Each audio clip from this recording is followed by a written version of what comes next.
Thank you for joining us today for our webinar. We're really excited to have you all with us. My name is Amy Klaus, and I'm the Marketing Manager for Early Childhood Assessment Tools here at Brooks Publishing. Today's webinar is on using the Teaching Pyramid Infant-Toddler Observation Scale for infant-toddler classrooms, or TPITOS for short. And we're really happy to have two of the TPITOS developers, Kathryn Bigelow and Dwight Irvin, here with us to give everyone an introduction about the tool. But before we start, I'd like to go over a few housekeeping tasks. So everyone will be muted for the webinar, but if you have any questions during the presentation, please go ahead and type them into the question box. And we'll take these questions after the presentation during the Q&A. And if you submitted questions during the registration process, we have those on our list already. For the presentation, you might want to minimize the GoToWebinar bar on your monitor so that you can see more of your screen, and you can do that by clicking the orange button with the arrow in the top corner of your control bar. And then if you want to ask a question, you can just click the little button again to enlarge it. Also, we're recording the webinar, and you'll receive a link to the recording in a follow-up email tomorrow. You'll also receive a link to the slides and a link to a certificate in your follow-up email. And also under the handout section, the slides are also posted there right now if you want to go ahead and print them out or take notes as you go. And if you have any questions or any technical issues, feel free to put those in the question box too, and we'll try to help you out as the webinar is going on. So now I'd like to introduce our speakers. Dr. Kathryn Bigelow is Assistant Research Professor at the Juniper Gardens Children's Project in the Lifespan Institute at the University of Kansas. And Dr. Dwight Irvin is Assistant Research Professor also at the Juniper Gardens Children's Project in the Lifespan Institute at the University of Kansas. And we're really happy to have them here with us today to give us an introduction to the tool. And on your screen right now, you'll also see there are two other TPITOS developers, Judith Carta and Mary Louise Hummeter, who weren't able to join us today.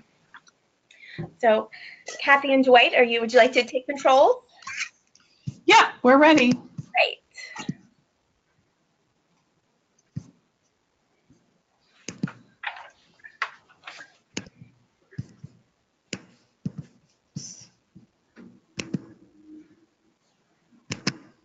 Okay, thank you, Amy. Thank you. So the TPITOS is a tool aimed at measuring teacher implementation of practices associated with the pyramid model in infant-toddler classrooms, and it's focused on social-emotional development. So it's really a tool for supporting teachers and coaches and programs in implementing those universal practices, Tier 1 practices associated with the pyramid model, and really focused on social-emotional development. The tool was first developed as part of TAXI and CEPHL, two projects you may be familiar with. They were technical assistance and research projects focusing on social-emotional development in early childhood. And the tool's really been further developed and refined since then through collaboration with a network of providers who have field tested it and provided feedback regularly through surveys and calls. So it's really been informed by coaches and teachers in the field who are using the tool and using the TPOT and other pyramid resources. The format of the TPITOS is similar to the TPOT, and that's not by accident. We'll talk a little bit more later about how they're similar and they're different. Let's see here. Oops, we're not advancing. Okay. So the pyramid model is a framework for focusing on social emotional development and the prevention of challenging behavior. It provides a framework for screening and progress monitoring and using data to inform our practice and make sure that kids who need additional supports receive those supports, but also that all the children in the classroom are receiving supports that promote high quality, supportive environments and nurturing and responsive relationships. And the tool is really a fidelity measure or a tool to assess those Tier 1 practices. Again, universal promotion, as you can see here. It's really the only tool available for measuring pyramid model practices specific to infant-toddler classrooms. And it provides a snapshot of adult behaviors and the environment as a whole how they're supporting development. It was really designed for center-based settings, caring for infants and toddlers up to 36 months of age. And so that might include early Head Start, community-based child care centers, early childhood special education classrooms. Those are really the settings it was designed for. How is it used? The focus of the tool is really on determining how teachers are implementing those Tier 1 practices. And so it can be used to examine the fidelity of practices. It can look at fidelity over time. You can do multiple observations over time. It can guide feedback and goal setting for individuals as well as teaching teams and programs. It can be used to inform coaching and professional development. So in the context of a larger coaching effort and planning professional development, the Tippy-Toes can be a tool for informing where strengths and where needs are. It was really designed to be an ongoing coaching tool, and so not a one-time event. You can decide to do it on a timeline that fits the best within your program, but it was really designed to be used over time on an ongoing basis to inform coaching and PD.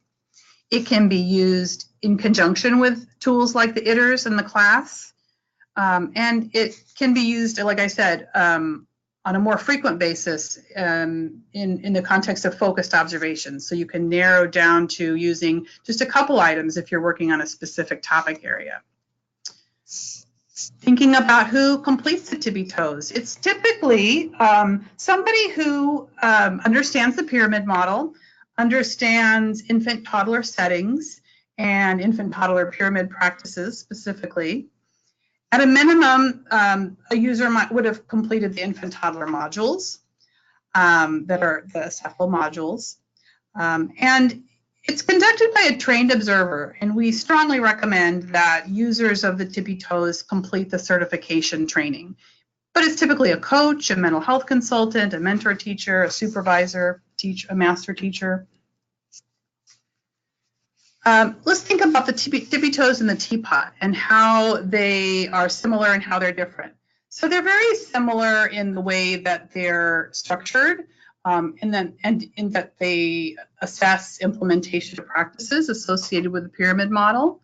They're both 2-hour observational measures. They're administered by trained observers, and the structure of the tool, items, indicators, red flags, all are very similar in the way that they've been designed.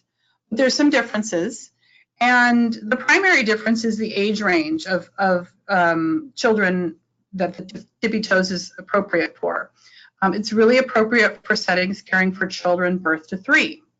And that was intentional because what we heard from folks was that we have a great tool in the TPOT, but we need a tool for infant toddlers because practices are different, children are different, the setup and makeup of classrooms are different, and so this is a tool that meets that need. The Tippy-Toes involves observing one teacher at a time, whereas with the TPOT, you're observing a lead teacher or a main teacher, but taking other adults into account. Tippy-Toes is always just one teacher. And the Tippy-Toes looks at practices across routines, and so we'll talk about that a little bit more too, and what that means. The Tippy-Toes is designed to be a 2-hour observation. There's a 15 to 20-minute teacher interview afterwards, and then there's items that are called red flags, and so those are that's the main structure of the tool. The scores that you can get from a Tippy-Toes observation are the % of practices implemented according to criteria, and then the % of red flags scored, yes. So those are kind of the overall scores that you get. You get scores for the item, overall item, and at the overall Tippy-Toes level. There's 2 products associated with the Tippy-Toes. There's the manual, and this is really the administrative instructions. It provides the items, the indicator elaborations, which are like the definitions. It provides the red flags, all of the scoring guidance and criteria and clarifications that you need to conduct an observation. And then there's a scoring form, which includes a brief version of the administration instructions, and then the items and the indicators and the red flags and an interview worksheet to help you conduct the Tippy-Toes observation. So as you conduct a Tippy-Toes, you would want to have the manual as well as the scoring form to do that. So let's talk about the items, the makeup of the items. The Tippy-Toes is largely made up of observation items. There's some items that include an interview component to them. And so there's 13 observational and interview items. And then there are 2 to 9 indicators under each item. So you can see on this screen, the item is teacher provides opportunities for communication and building relationships. And then the indicators underneath that are CBR1, teacher talks often to individual children, and so forth. There's a total of 78 indicators across those 13 items. Okay.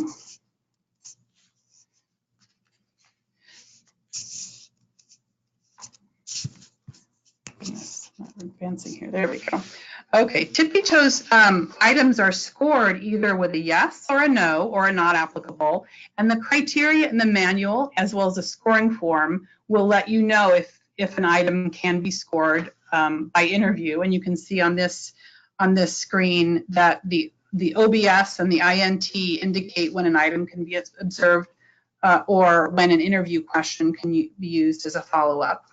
And so that's all within the manual as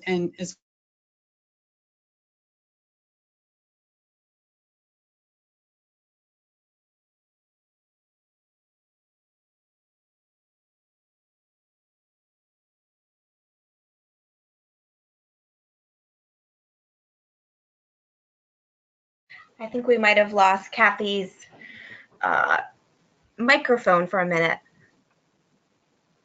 Sorry, everybody, for the delay here. Kathy?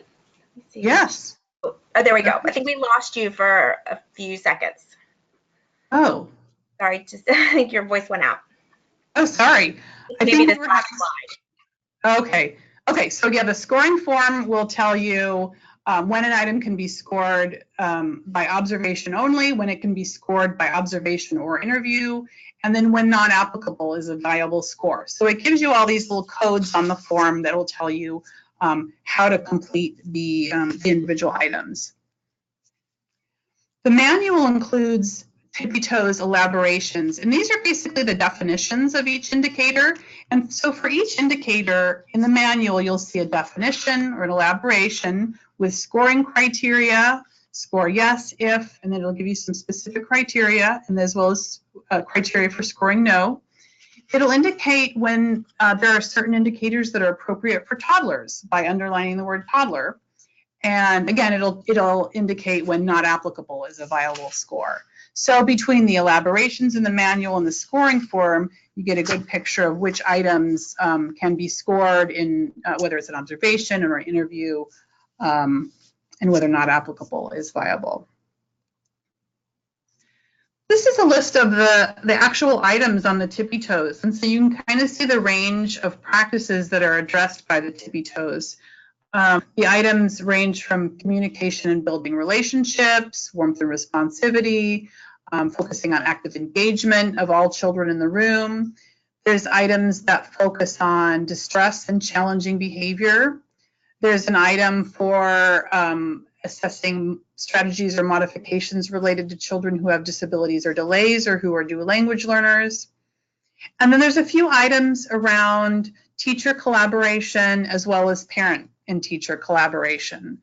And those are items that you would be asking about in the interview. There's certain Tippy-Toes items 1 through 7, that focus on teacher practices across routines. And one thing that we heard as we were designing the Tippy-Toes was that some teachers excel in certain routines, and then some teachers need support in other routines. Free play compared to structured group activities or care routines all kind of differ in terms of where teachers were excelling or struggling. And so the Tippy-Toes involves scoring teachers across routines. So in the course of a 2-hour period, observers are scoring how teachers use practices in free play, structured group activities, care routines, or outdoors. And the manual provides criteria and definitions of what those routines are. But the idea behind that is that so you can capture teacher behavior across routines, because when you sit down in a coaching context, that gives you a lot of really rich information about where the strengths lie and where additional need for supports are. This is an example to show you another look at what it looks like on the scoring form for observational and interview items. So the way that observational interview items work on the Tippy-Toes is that you are always observing for all of the items, in observation as well as observational interview items. And then if you're unable to score those from your observation, the scoring form can be used to then conduct the interview after the observation, and it gives you the interview question that you can ask the teacher and engage in a discussion around those indicators so you can use her responses to score the observation. Those questions can be modified or clarified in discussions with a teacher, so you can really capture what the teacher is doing in these areas. So you don't have to adhere specifically to those questions. The scoring form also includes an interview worksheet that helps you organize all those interview questions so that after your observation, if you've if you've been able to score most of these items from your observation, you don't need to ask interview questions. And so this helps you organize that process. And so rather than flipping pages through your scoring form, you can go right to the interview worksheet. There's a total of 20 indicators that might be scored on the interview. But again, it all depends on what you've been able to score from the observation as to whether you ask the interview question or not. And then after your observation and after your interview, you are going to be scoring the overall Tippy-Toes item for each indicator. And so the manual provides guidance around this process. Basically, you're taking those scores from an indicator that was scored during, as you can see here, free play, a structured group activity, and care routines, and consolidating those scores into one main score, which you can see in the purple column there.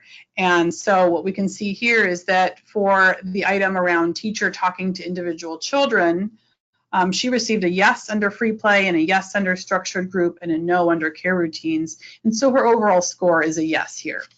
And so that's kind of the process of deciding on those final item scores. And those final item scores are then what are used to complete a scoring summary later on.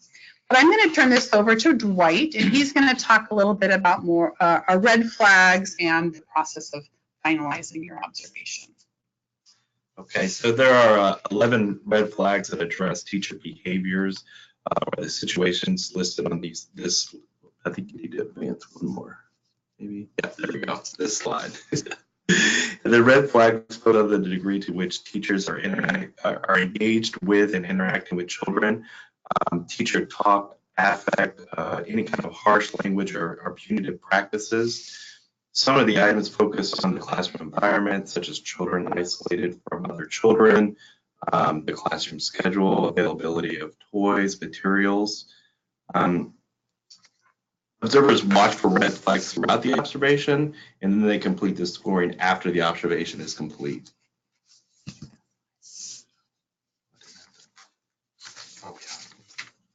Oh, I'm sorry, I skipped one. So take it back one. In addition to the observation interview, but I already said that there are 11 red flags, and these are practices that are inconsistent with the implementation of the pyramid model. And they may compromise child social emotional development. So these items are scored at the individual teacher level or at the classroom level, and they are items that require immediate attention and coaching before the teacher and classroom moves on to the other TPITOS items. So the red flags are described on the scoring sheet and in the manual, and each red flag includes an example of situations that warrant a yes, as well as non-examples. Okay, now we're where we need to be. Okay, so once an observation and the interview is complete, the overall item scores have been arrived upon. The next step is to summarize the scores for the observation. The scoring form includes a scoring summary for this purpose. This helps you calculate overall item scores as well as the overall TPITOS score, which is calculated as a percentage of items scored yes. There's also a table for summarizing the red flag score.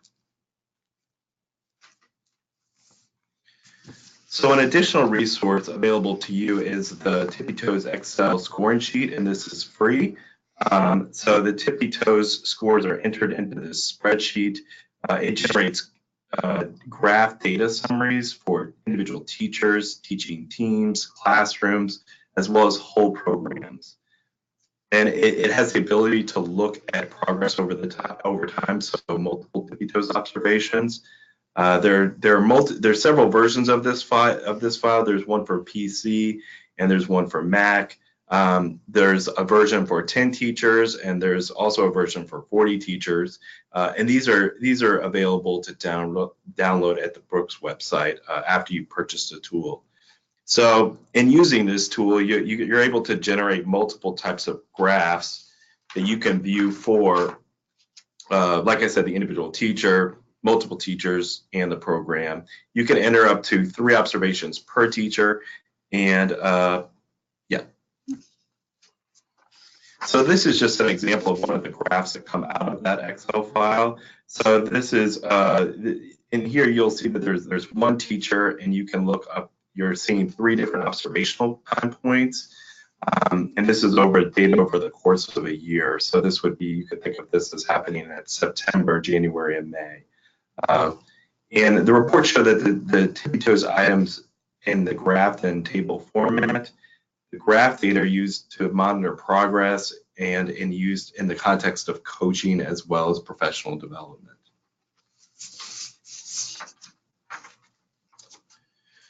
So you can also use this tool to graph multiple teachers, and this is a graph that you can see has TPITOS data for 3 teachers at one time point. So the user can select teachers as observational points as well as waves to select the data they'd like to see on the graph. And there's a tool within the Excel sheet that allows you to do this.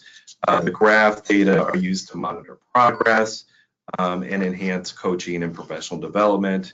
And they can also be used to help kind of identify when coaching is effective or when additional supports are needed. The data can be used to determine strengths and needs, set coaching goals, and help in turn help with database decision making. So some of the benefits of using the TPITOS, you can use it to examine the fidelity of practices over time, identify individual needs and priorities, both at a teacher and a program level, provide feedback to individuals who are being observed, engage in database decision making, and also to show staff kind of improvement over time. The clearly defined expectations related to the practices and promotion of social development are also really helpful. And in support of, it also helps in terms of increasing staff confidence as well as morale.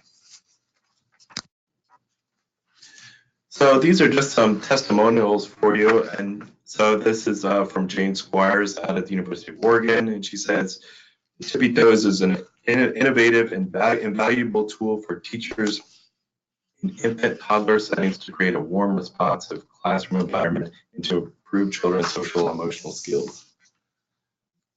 And here's one from Pyramid, one of our coaches, who suggested that the indicators of the TPITOS went a long way into forming clear, attainable, practice-based learning objectives. Teachers went from having a laundry list of goals that felt mysterious and unattainable to having clear next steps. The Tippy-Toes helps teachers build a common language among staff. Those are nice things. So training, the Tippy-Toes reliability training takes place over 2 days. It's highly recommended for observers. The first day consists of an overview of the measure as well as the administration protocol and brief scoring on practice videos. On the second day, the Tippy-Toes folks view a 2-hour video of an observation and a teacher interview and score this.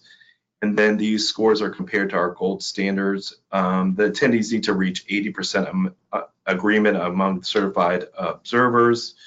And for those who don't reach 80%, they can work with the workshop developers remotely to review or to score an additional video to get to that 80% reliability criteria.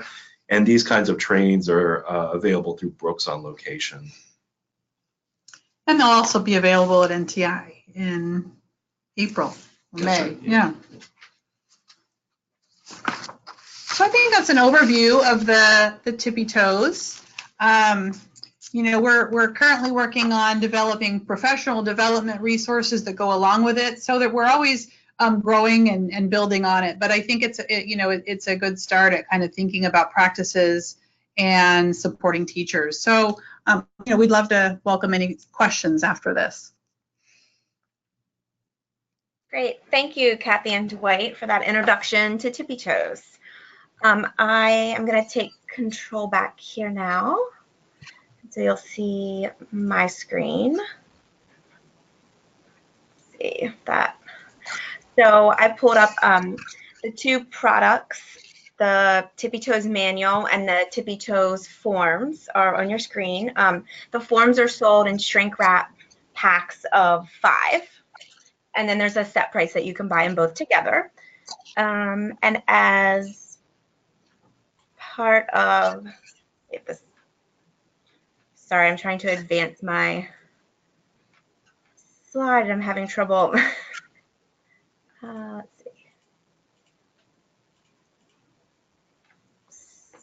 see. I want to give you a special offer as a thank you for listening. My screen, oh, here we go. Appears to be frozen right now. Sorry about that. We're giving everyone a free shipping offer. The savings code is Tippy-Toes Web as a thank you for listening to the webinar. And that will also be in your follow-up email tomorrow. I'm sorry, my slide, it is not working at all right now. So we're just gonna stay on this product slide for you. And then I'm gonna move towards the Q&A session. So a lot of you submitted questions during the Q&A, for the Q&A during your registration process. So we'll take some of those questions. And then also if you have several people have already submitted questions during the webinar, which is great, and we'll take those. And then now's the time if you have other questions, feel free to submit them now. So Kathy and Dwight, one of the questions that was submitted was how can Tippy-Toes or can Tippy-Toes be used in family childcare settings at all? Yeah, the Tippy-Toes was really designed and tested in infant toddler classroom settings. But it really can be pretty easily adapted for group family care settings, and we know a lot of people are doing that already. I think the important thing to consider would be the age range of the children that are in the classroom, and considering that if there's infants and toddlers and preschoolers in that setting, there may be a need to kind of look at the TPOT and the Tippy-Toes together and figure out, how those tools can work together. And in doing a Tippy-Toes, certainly you'd want to think about the teacher's engagement with infants and toddlers specifically. So you'd want to score the teacher on her interactions with children who are infants and toddlers and not necessarily preschoolers. But that would certainly, the opposite would be true for the TPOT. So I think, it's just a matter of making adaptations around like the schedule of the day possibly, or the room arrangement, or how teachers collaborate certainly. But a lot of those items are very applicable in that setting. Great, thank you. You mentioned a little bit about how Tippy-Toes, some of the observers who, how it works with the ITers in class. But could you talk a little bit more about how Tippy-Toes kind of fits with those two other observational tools? Yeah, I think the tools can be used together. Certainly the Tippy-Toes has a focus on social emotional development, where the ITers in the class capture some additional areas. But I think, if your focus is really on social emotional development, the Tippy-Toes gives you those practices that are consistent with the pyramid model and social and promoting social emotional development and preventing challenging behaviors. So I think, they can supplement each other, certainly, and I know a lot of programs do that. It may just depend on what your purpose is for assessing. I think if you're thinking about coaching, I think it's important to think about whatever measure you use, does that really help you kind of translate those practices into action goals and action plans and practices that can be readily implemented by teachers. And so, it's important to think about what your purpose is for your tool. But I think if you think about coaching and informing that process around social emotional development, then Tippy-Toes is really has that as its strength. Great, thank you.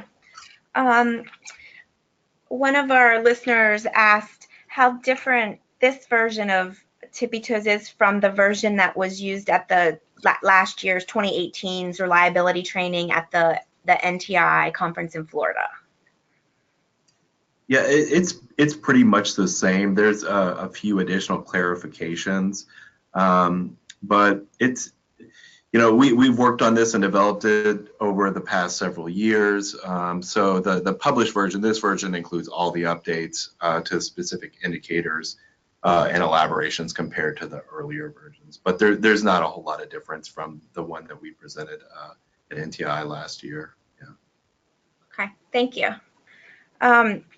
We had a question submitted during registration that was asking about how after a school, after the teachers undergo pyramid model training, how long should you wait to do a Tippy-Toes observation? That's a good question. I think it really depends on what trainings you have in place and teachers' readiness to use that information in those trainings in the classroom. Are there coaching supports in place? I think certainly using the Tippy-Toes in the beginning as sort of a baseline can be really valuable, and it can also help inform the training and the coaching process. So, doing a Tippy-Toes right up front to be able to say, this is where the strengths are, this is where there's some need for growth, can really inform the coaching and the training process. But then after that, I think it really depends on, your plan for implementing the pyramid program wide and when coaching comes in and how often coaching sessions take place. So, I think it really depends on the program. But that said, you can, a lot of programs do Tippy-Toes every 3 months or every 6 months. It's really designed to be a tool that you can use again in a, relatively short period of time, being a 2-hour observation that can inform that process in real time. What a lot of folks do also is do more focused observations. So if you're really focused on addressing how to promote peer interactions, you can take just that item and do more focused observations. And so what coaches do here is go every week or every 2 weeks and just do a quick 20-minute observation where you're looking specifically at some, real specific practices that they're targeting in coaching. Great, thank you. Now I'll take some questions that were submitted during the webinar. So we have some questions about the observational items versus the interview items. So, so when you're doing an observation, does the observation trump the interview question? Meaning, if you saw an opportunity, but it wasn't taken advantage of during the observation, does that mean it's a no? Or if do you go off the answer from the interview portion? That's a really good question, and it comes up a lot. With the Tippy-Toes, there are a lot of times you're looking for opportunities to use practices, and if the item is, for instance, teaching about emotions in everyday situations, and if there's a lot of opportunity to use that practice and the teacher has not used that practice, if you've said, gosh, she could have named that emotion, or she could have, or he could have used this book to talk about emotions, and they didn't engage in those practices, then that would actually, all in all, that would kind of be a no. Because there were opportunities to use the practice and you didn't see the practice being used. So if you can score it as a yes or no from the observation, that's kind of what trumps the interview. The other side of that coin is if, let's say we're talking about challenging behavior, and in your 2-hour observation, you didn't see any child challenging behavior. That's where the interview question would come in, so that you could ask the teacher, let's talk about how you address and how you respond to challenging behavior in your classroom. So if you can score it as a yes or a no from the observation, then that's the score you use. If you don't have the opportunity to score it, then that's when the interview comes in. Okay, thank you. We have a question about the observational items. So if an item's observed in all of the areas, so of the routines, free play, structured, group care, care routines, and there are 2 yeses and 2 nos, what would the ending score be? That's another good question. So the guidance is that you use the most frequently provided score for that indicator. So if there's 3 routines scored and you had 2 yeses and a no, that would be a yes. The question is what happens when you have a tie, when you've observed 4 routines and you have 2 yeses and 2 nos. And in that case, you have to use some professional decision-making and judgment to look at 2 things. We talk about, 1, the routines that you observed. Look at how much time you spent observing in those routines. If those no's were scored for routines that you didn't really observe for very long, and the yeses were really solid yeses for a good 45 minutes of free play, that yes from the 45 minutes of free play would hold some more weight. So you're looking at the length of time spent in those routines, and you're also looking at the fluency with which the teacher is using those practices. Is this a solid yes? Is she used the practice across different situations and in multiple interactions, or did you feel like this is really more of an emerging skill, and she's she technically meets the criteria in using that practice, but there's more work to do? That's when you can use that kind of information to make those decisions about whether to give more weight to the yeses or more weight to the nos. But that's the criteria that you rely on when there's a tie. If not, you're using the most frequently provided score. Great, thank you. I have a question about training. How often should an observer attend the TPOT inter-rater reliability, or Tippy-Toes, sorry, inter-rater reliability training? Well, we have, I think our guidance is 2 years that the certification is standing for. We've been doing the Tippy-Toes training for about 3 or 4 years now. So we are, we're seeing folks who are ready to get recertified. And so there'll be some training opportunities like at NTI to be able to do that. But we generally say 2 years.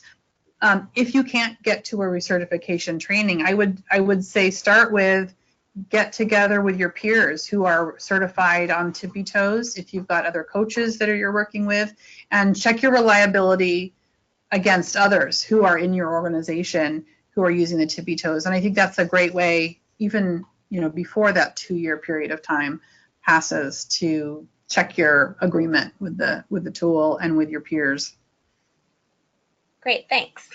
How many times a year do you recommend that Tippy-Toes is conducted for a teacher? I think, it kind of depends on the resources available, but I mean, we generally recommend quarterly, maybe every 6 months. I mean, those are, if it's possible to do it quarterly, then that's great. But if it's not, then every 6 months can be fine too. Mm-hmm. Okay.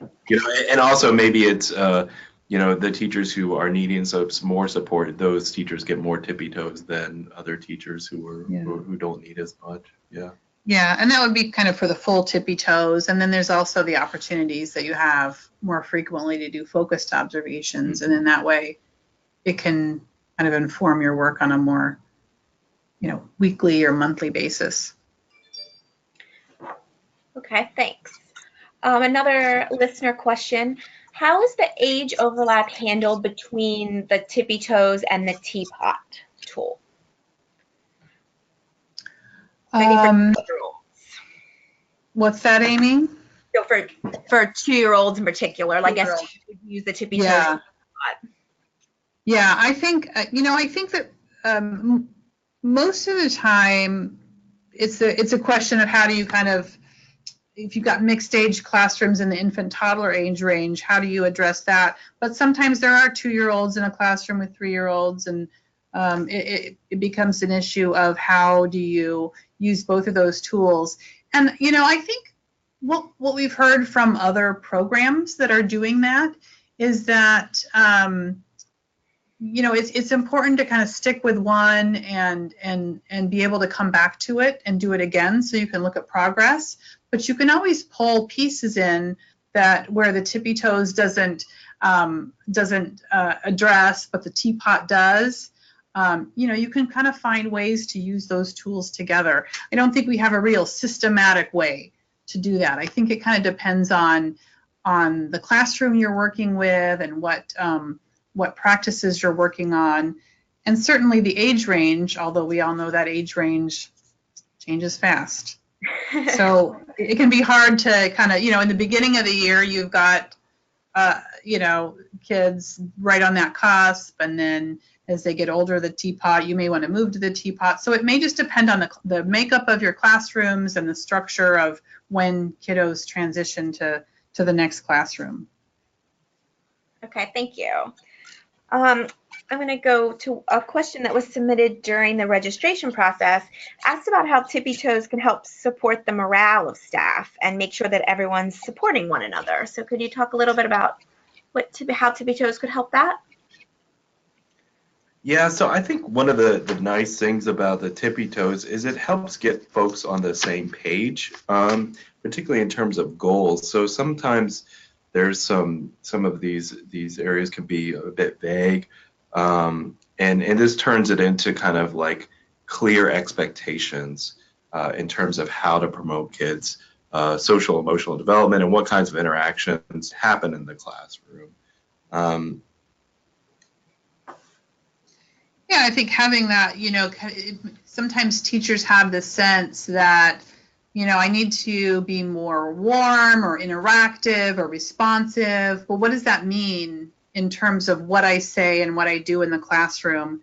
And so I think when teachers have guidance around that area, and when they have some clarity around what do we want to see happening in the classroom, I think that's when teachers feel like they can be competent, and then they feel confident in their work because they know they can, meet the expectations of the program and of the children and of the families.